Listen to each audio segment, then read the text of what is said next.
سجدوں مسجد میں آنے جانے لگا تو کیا کمال کیا.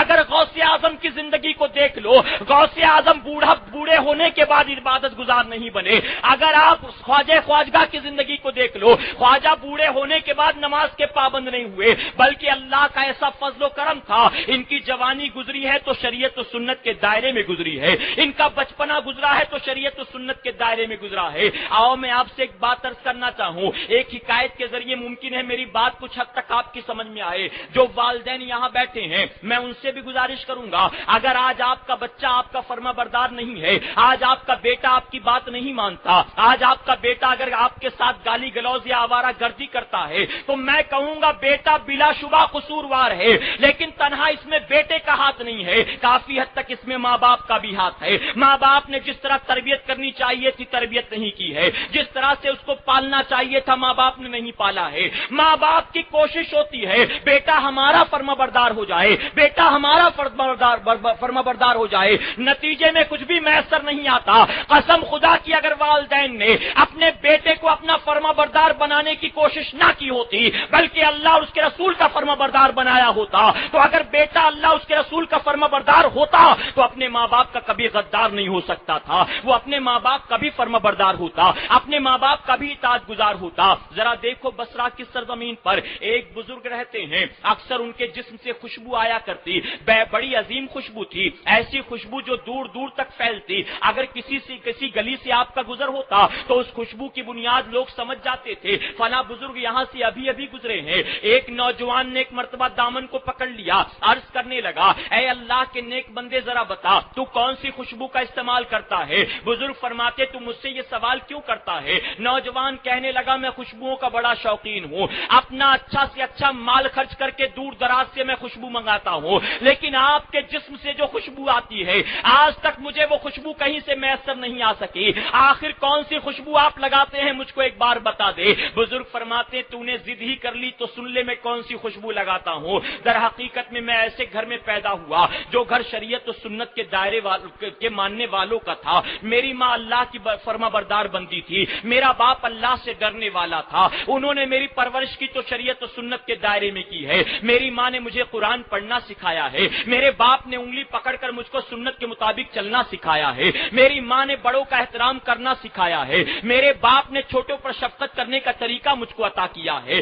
اسی ماحول میں میری پرورش ہوتی رہی, حتیٰ کہ میں جوانی کے دہلیز پر قدم رکھنے والا تھا. میرے والد نے مجھ سے ایک بار کہا بیٹے اب تم جوان ہو گئے ہو, تمہیں کچھ کاروبار کرنا چاہیے. کہتے ہیں میں نے اپنے والد کی اس بات پر رضا ظاہر کر دی, آپ جو بھی میرے حق میں مناسب سمجھے میں اس کو پسند کروں گا. کہتے ہیں میرے والد نے مجھے بازار لے جا کر ایک کپڑا بیچنے والے کی دکان پر ملازمت میں رکھ دیا, نوکری پر رکھ دیا. وہ کہتے ہیں میں وہاں نوکری کرنے لگا, صبح سے نکل جاتا تھا ماں کی دعائیں لے کر, دن بھر جا کر اس دکان پر نوکری کرتا تھا. جو کچھ بھی محنتانہ مزدوری میسر آتی تھی گھر لوٹتا ماں کے قدموں میں ڈال دیتا تھا. ماں ہاتھ اٹھا کر دعا کرتی, میں دن بھر کی تھکان بھول جایا کرتا تھا. زندگی بڑے اطمینان و سکون کے ساتھ گزر رہی تھی. ایک دن ایسا ہوا دوپہر کا وقت تھا, دکان پر میں تھا اور دکان کا مالک تھا. ہم دونوں کے علاوہ تیسرا کوئی نہیں تھا. ایک بوڑھی عورت دکان پر آئی, اس نے ہمارے مالک سے سودا طے کیا. میں چند کپڑوں کے گٹھر نکالتی ہوں, اس نوجوان کے کاندھے پر رکھ کر اس کو اپنے ساتھ لے جاؤں گی. ہماری جو راجکماری ہے, ہماری جو ملکہ کی بیٹی ہے, وہ ان کپڑوں کو دیکھے گی, جو پسند کر لے گی ہم اس کو رکھ لیں گے اور اس کی قیمت دے دیں گے, اور جو بچے ہوئے کپڑے ہوں گے یہ لڑکا واپس لے کر چلا آئے گا. کہتے ہیں دکان کے مالک نے سودا طے کر لیا. اب اس عورت نے چند کپڑوں کے گٹھر نکالے, میں اس کو اپنے کاندھے پر رکھ کر عورت کے پیچھے پیچھے ہو لیا. اے نوجوانوں بہت غور سے سنیے گا اور دل کے نہا خانے میں جگہ دینے کی کوشش کریے گا. قسم خدا کی یہاں موجود تمام لوگوں میں اگر ایک نوجوان کے دل میں بھی یہ بات گھر کر گئی تو اللہ تبارک تعالیٰ اس محفل میں آنا ہم سب کا ضرور قبول فرما لے گا. میرے پیارے آقا کے پیادیوانوں, بزرگ فرماتے ہیں میں اس کے پیچھے پیچھے ہو لیا, یہاں تک کہ ایک محل کے دروازے پر پہنچ کر میں ٹھہر گیا. عورت اندر داخل ہو گئی. تھوڑی دیر کے بعد اس نے مجھ کو بلایا, ایک کمرے میں لے جا کر مجھ کو بٹھا دیا. آپ فرماتے ہیں میں اس کمرے میں بیٹھا تھا, وہ عورت چلی گئی. چند لمحات گزرے تھے کہ ایک نوجوان خوبصورت لڑکی کمرے کے اندر داخل ہوئی. تھی. کمرے میں آنے کے بعد اس نے اندر سے کمرے کا دروازہ بند کر دیا. میں حیران رہ گیا معاملہ کیا ہے؟ کپڑے پسند کرنے کے لیے کمرے کا دروازہ بند کرنے کی ضرورت کیا ہے؟ کہتے ہیں میں مزید حیران رہ گیا یہ دیکھ کر. وہ نوجوان لڑکی آئی اور بالکل قریب میں میرے آ کر بیٹھ گئی. فرماتے ہیں جب وہ قریب بیٹھی تو میں کھڑا ہو گیا. اس نے میرے ہاتھوں کو پکڑ لیا. میرا جسم خوف خدا میں لرزنے لگا. میں کانپنے لگا. اس نوجوان لڑکی نے کہا کہ نوجوان پریشان مت ہو. در حقیقت میں کپڑا منگانا تو صرف بہانہ تھا. میں تیرے سامنے اپنی محبتوں کا اظہار کرنا چاہتی ہوں. در حقیقت چند دنوں پہلے میں تیرے دکان کے قریب سے گزری تھی. اس وقت اچانک میری نظر تیرے چہرے پر پڑ گئی. جب سے تیرے چہرے کو دیکھا ہے میں دیوانی ہو گئی ہوں. تجھ سے ایک طرفہ محبت کرنے لگ گئی ہوں. آج محبتوں کا اظہار کرنے کے لیے میں نے اس بہانے سے تجھ کو بلا لیا. اے نوجوان میری محبت کو مت ٹھکرانا، بہت فائدے میں رہے گا. جانتے ہو نوجوان کیا کہنے، بزرگ کیا کہتے ہیں؟ بزرگ فرماتے اتنا سننا تھا میں کانپنے لگا. میں نے کہا لڑکی کیا تیرے دل میں اللہ کا خوف نہیں؟ کل بروز قیامت اللہ کی بارگاہ میں ہمیں منہ دکھانا ہے. لڑکی ڈانٹتے ہوئے کہتی ہے میں نے تجھے تقریر کرنے کے لیے نہیں بلایا ہے، میں نے تجھے نصیحتوں کے لیے نہیں بلایا ہے. میں نے جس مقصد کے لیے بلایا ہے اس مقصد کو پورا کرنے کے لیے تیار ہو جا. آپ تو اس محل سے بنا میری خواہشات کو پورا کیے ہوئے باہر نہیں نکل سکتا. وہ کہتے ہیں میں کانپ رہا تھا. میں نے بہت تلاش کیا کہیں راستہ ہو جس سے باہر نکل جاؤں، لیکن محل کے دروازے بند تھے، کوئی راستہ نہیں تھا. حتیٰ کہ کہتے ہیں وہ لڑکی میرے قریب آتی رہی. میں اسے روکتا رہا، میں اپنے آپ کو بچاتا رہا، لیکن وہ تھی کہ باز آنے کو تیار نہیں.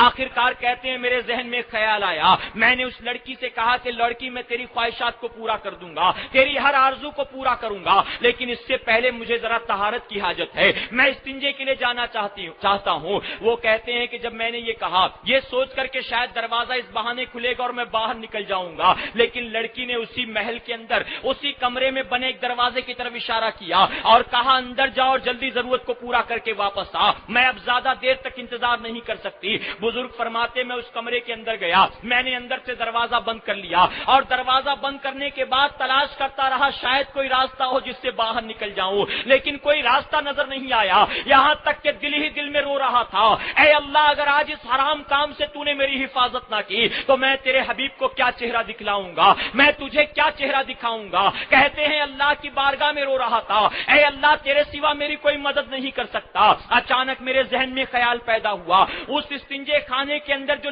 ناپاکی پہلے سے موجود تھی، جتنی گندگی پہلے سے موجود تھی، میں نے سب کو اپنے ہاتھوں میں اٹھایا اور اپنے چہرے پر ملنا شروع کر دیا. کہتے ہیں ساری گندگی کو میں نے اپنے چہرے اور اپنے بدن پر مل لیا. جب پوری طرح سے میں نجس ہو گیا باہر نکلا اور میں نے کہا لڑکی آ جا، اب میں تیری آرزوؤں کو پورا کرنے کے لیے پوری طرح تیار ہوں. کہتے ہیں جب باہر نکلا تو لڑکی پکار اٹھی ارے چہرے سے خوبصورت معلوم دیتا ہے لیکن تو تو پاگل ہے، تو تو عقل سے دیوانہ معلوم دیتا ہے. کہا تو نے پورے کمرے کو بدبو سے بھر دیا. فوراً دروازے کی دستک دی اور سپاہیوں سے کہا اس پاگل کو محل سے باہر نکال دو. جانتے ہو بزرگ کیا فرماتے ہیں؟ بزرگ فرماتے ہیں محل کا دروازہ کھول دیا گیا. میں دوڑنے لگا یہاں تک کہ دوڑتے دوڑتے ایک نہر کے کنارے سے میرا گزر ہوا. اس نہر میں جا کر میں نے غسل کیا، اپنے جسم کو اپنے لباس کو پاک و صاف کیا اور نکلنے کے بعد میں نے شکرانے کے طور پر 2 رکعت نماز نفل ادا کی اور اللہ کا شکر ادا کیا اے اللہ تیرا کرم ہے تو نے مجھ کو اس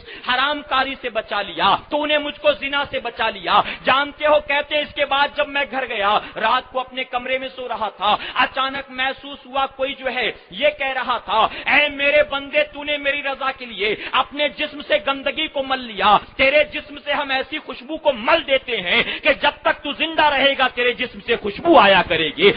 نعرہ تکبیر، نعرہ رسالت.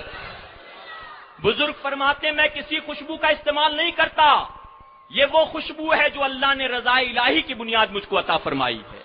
اے مسلمانوں میں پوچھنا چاہتا ہوں اگر آج کوئی محل کی ملکہ، کوئی پرنسس، کوئی راجکماری ہم میں سے کسی کو اتنا اچھا آفر دے ہماری عقل کے اعتبار سے اچھا، تو بتائیے کیا کوئی اس کو ٹھکرا سکتا ہے؟ نہیں. ہر کوئی کہے گا کیا فرق پڑتا ہے، نفسانی خواہشات بھی پوری ہوگی، مال بھی ملے گا، ایک اس سے کانٹیکٹ بھی ہو جائے گا. لیکن اللہ کا بڑا کرم، بڑا احسان ان خاص بندوں پر ماں باپ کی تربیت کا نتیجہ تھا کہ اس زنا سے بچ گئے، حرام کاری سے بچ گئے. آج کیا ایسا ماحول ہے ہمارے گھر میں؟ پہلے یہ ہوتا تھا ایک شوہر اپنی بیوی کو سجا دجا کر فلم دکھانے لے جاتا تھا کسی تھیٹر پر. آج تو کہیں جانے کی ضرورت نہیں ہے, گھر گھر سنیما گھر بنا ہوا ہے. جوان بیٹی بھی موجود ہے, باپ بھی موجود ہے, جوان بہو بھی موجود ہے, اور آنکھوں کے سامنے ننگا ناچ ہو رہا ہے. اور یانیت کا سارا ماحول گھر کے اندر پیدا کر دیا گیا. تو پھر کس بات کی آپ امید کرتے ہو؟ آقا ارشاد فرماتے جہاں ایک مرد اور عورت تنہا ہو, وہ تنہا نہیں ہوتے, ان کے درمیان شیطان بھی ہوا کرتا ہے. اور ام المومنین عائشہ صدیقہ رضی اللہ تعالیٰ عنہ فرماتی ہیں کہ اگر کسی کے گھر میں محرم موجود نہ ہو تو تم ان کے گھر ہرگز ہرگز نہ جاؤ.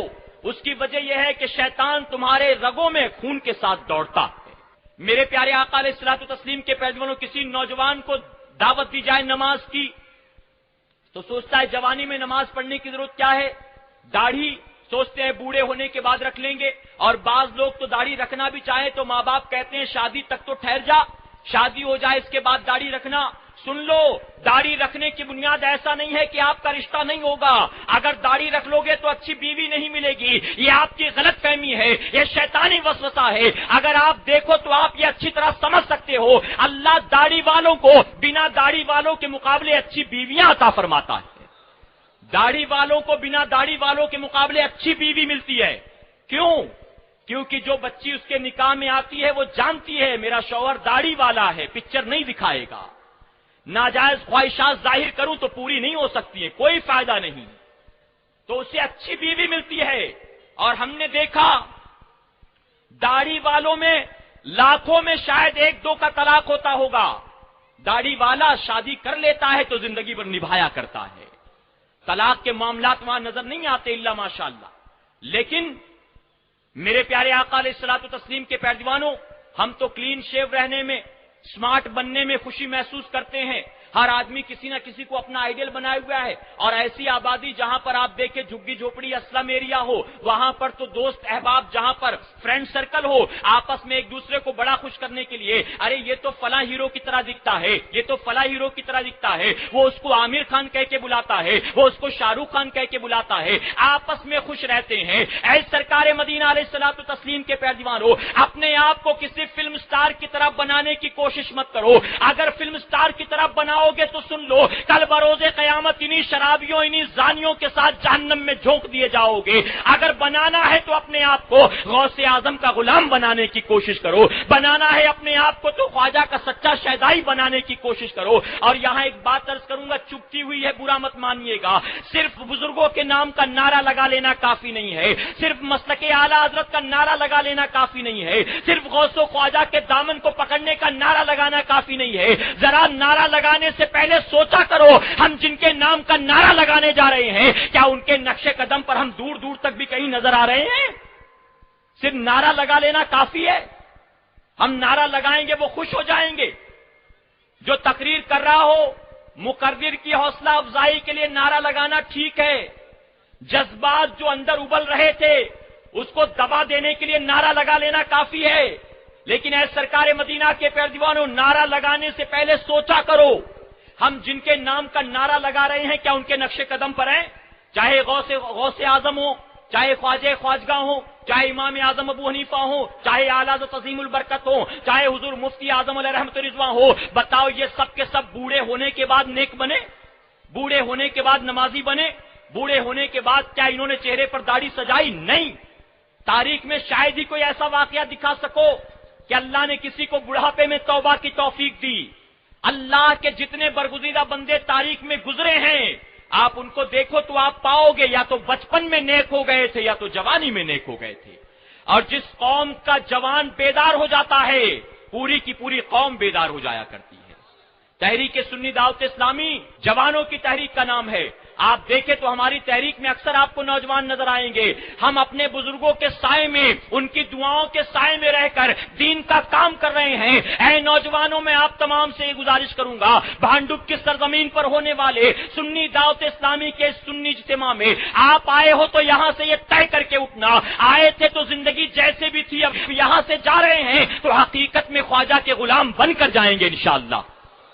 امام حسین کا نام صرف لینا کافی نہیں ہے. امام حسین نے اپنے جوان بیٹوں کو قربان کرا دیا ہے کہ نہیں؟ یہ نہیں سوچا جوان ہے اس کی شادی ہو جانے دو, بہت ساری خوشیاں دیکھنی باقی ہیں. یہاں تو ہم نے دیکھا بہت سے لوگ بوڑھے ہو جاتے ہیں، چہرے پر داڑھی نہیں رکھتے ہیں، اللہ اکبر، بوڑھے ہو جاتے ہیں۔ میرے پیارے آقا کے پر آخری بات عرض کر کے گفتگو ختم کروں گا، میری بات سمجھ میں آ رہی نا آپ کے؟ ذرا ایک مرتبہ محبت سے درود شریف پڑھ لیں، اللہم صلی علی محمد وآلہ الف الف مرہ۔ میرے پیارے آقا کے پیروانوں، جوانی اللہ کی نعمت ہے، اللہ کی نعمتوں کا جتنا شکر ادا کرو گے مولا اپنی نعمت میں اتنی برکت عطا فرمائے گا، اتنی برکت۔ اور اگر تم نے اس کی نعمتوں کا مس یوز کرنا شروع کیا، اپنی نفس کے مطابق، اپنی مرضی کے مطابق تم نے اس کا استعمال کرنا شروع کیا، کیا تمہیں ڈر نہیں لگتا اللہ اپنی نعمت کو تم سے چھین لے تو بتاؤ کیا کر سکتے ہو؟ کیا کچھ کوئی کر سکتا ہے؟ سنو، حضرت موسیٰ علیہ السلام، آپ کی قوم میں ایک نوجوان تھا، ایسا غریب، ایسا مفلس کہ بیچارہ ایک وقت کھا لے تو دو دو تین تین دن تک کھانا میسر نہیں آتا تھا، فاقہ کشی میں زندگی گزر رہی تھی۔ موسیٰ علیہ السلام جا رہے تھے کوہ طور پر، نوجوان نے آگے بڑھ کر دامن تھام لیا، عرض کرنے لگا اللہ کے نبی صرف اتنا جاننا چاہتا ہوں، آپ جب کوہ طور پر جائیں تو رب کی بارگاہ میں میری طرف سے یہ عرض کریں مولا میری زندگی کیا ہمیشہ ایسے ہی رہے گی یا کبھی خوشی بھی زندگی میں آئے گی؟ موسیٰ علیہ السلام نے وعدہ کر لیا ٹھیک ہے میں ضرور تیرا یہ سوال اللہ کی بارگاہ میں پیش کروں گا۔ نوجوان انتظار کرتا رہا، کوہ طور پر گئے، واپس آئے، آپ نے فرمایا سن، اللہ رب العزت فرماتا ہے ابھی تیری زندگی میں 60 سال باقی ہیں، ابھی 60 سال تیری عمر کے باقی ہیں، اور ان 60 سالوں میں تیرے 30 سال غریبی فاقہ کشی کے ہیں، 30 سال دولت کے ہیں، مال کے ہیں، برکت کے ہیں۔ اب رب نے یہ تیرے اوپر چھوڑا ہے، تو چاہے تو دولت کے سال پہلے لے لے، چاہے تو غریبی کے سال پہلے لے لے، بتا تو کیا پسند کرتا ہے؟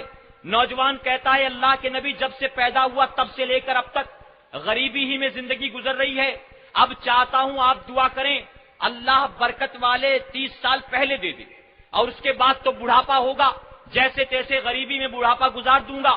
اللہ کے نبی نے ہاتھ اٹھا کر دعا کی، اب نتیجہ یہ ہوا وہی محنت مزدوری، وہی مشقت جو کل تک کرتا تھا، ایک وقت کا کھانا میسر نہیں آتا تھا، لیکن اب وہی اتنا محنت کرتا ہے اور اللہ اس کی روزی میں برکت عطا فرماتا ہے۔ اتنی برکت کہ چند روز کے بعد فکر ہونے لگی میرے پاس اتنا مال آ گیا، اس مال کا کیا کروں؟ اب ذہن میں خیال پیدا ہوا، اپنے گھر سے نکلا، آبادی میں اعلان کر دیا ہے لوگوں جسے جس چیز کی ضرورت ہو میرے پاس آئے، میں اللہ کے نام پر دونوں ہاتھوں سے لٹاؤں گا۔ اب پتا چلا کہ دن بھر اس کے گھر کے باہر بھیڑ لگی رہتی غریبوں کی، دونوں ہاتھوں سے مال بانٹتا، اللہ برکت دیتا، لوگ دعائیں کرتے، اللہ برکت دیتا۔ نتیجہ یہ ہوا کہ چند دنوں کے بعد اس کی آبادی جو جھگی جھوپڑیوں کا گھر تھی، تمام پوری کی پوری آبادی محلوں میں تبدیل ہو گئی، غریب سے غریب عالیشان مکان بنا کر رہنے لگا، سب اچھا خاصا کھانے پینے لگے۔ میرے پیارے آقا کے پیروانوں، اللہ روزی میں برکت دے رہا تھا، وہ دن رات لوگوں میں بانٹ رہا تھا، یہاں تک کہ کاؤنٹ کرتا رہا، 30 سال پورے ہونے آ گئے۔ اب اس نے سوچا 30 سال ختم ہونے والے ہیں، تھوڑا سا مال بڑھاپے کے لیے رکھ لے۔ پھر ذہن نے ساتھ دیا، کہا کل تک کچھ نہیں تھا، اللہ نے روزی میں برکت دی، آج اگر تو نے اس کو رکھ بھی لیا تو ہو سکتا ہے مٹی ہو جائے، اللہ کے فیصلے کو کوئی بدل نہیں سکتا۔ اس نے کچھ بھی نہیں بچایا بلکہ بانٹتا رہا، یہاں تک کہ اس کے اعتبار سے 30 سال ختم ہو گئے لیکن مال ختم نہیں ہو رہا تھا۔ اس نے سوچا شاید کیلکولیشن میں کوئی گڑبڑ ہو گئی ہوگی، 1 سال اور گزر گیا پھر بھی مال ختم نہیں ہو رہا۔ اس نے سوچا شاید حساب کتاب غلط ہو گیا ہوگا، 1 سال پھر گزر گیا، مال ختم نہیں ہو رہا۔ اللہ کے نبی کی بارگاہ میں حاضر ہوا، عرض کرتا ہے اللہ کے نبی آپ نے فرمایا تھا 30 سال شروع کے برکت کے ہوں گے اور اس کے بعد جو ہے تنگ دستی کے ہوں گے، میرے اعتبار سے 32 سال ہو گئے لیکن مال خرچ ختم ہی نہیں ہو رہا ہے، ابھی بھی بڑی برکت ہو رہی ہے، معاملہ کیا ہے؟ اللہ کے نبی نے جب سنا تو وہ بھی پریشان، حالانکہ 30 سال گزر چکے تھے۔ آپ کوہ طور پر پہنچے، رب کی بارگاہ میں عرض کیا اے اللہ 30 سال برکت کے چلے گئے لیکن مال ختم نہیں ہو رہا ہے، بات کیا ہے؟ رب فرماتا ہے موسیٰ جا کر میرے اس بندے سے کہہ دے میرا بندہ جو میری نعمتوں کا شکر ادا کرتا ہے میں اس سے اپنی نعمت کو چھینتا نہیں ہوں بلکہ اس کی نعمت میں اور برکت دیتا ہوں۔ اے موسیٰ جا کر خوشخبری سنا دے میرے بندے کو، اس کے 30 سال جو مفلسی غریبی کے تھے میرے دیے ہوئے مال کا اس نے صحیح طرح حق ادا کیا، میری نعمتوں کا اس نے صحیح حق ادا کیا، اب میں نے اس کے غریبی کے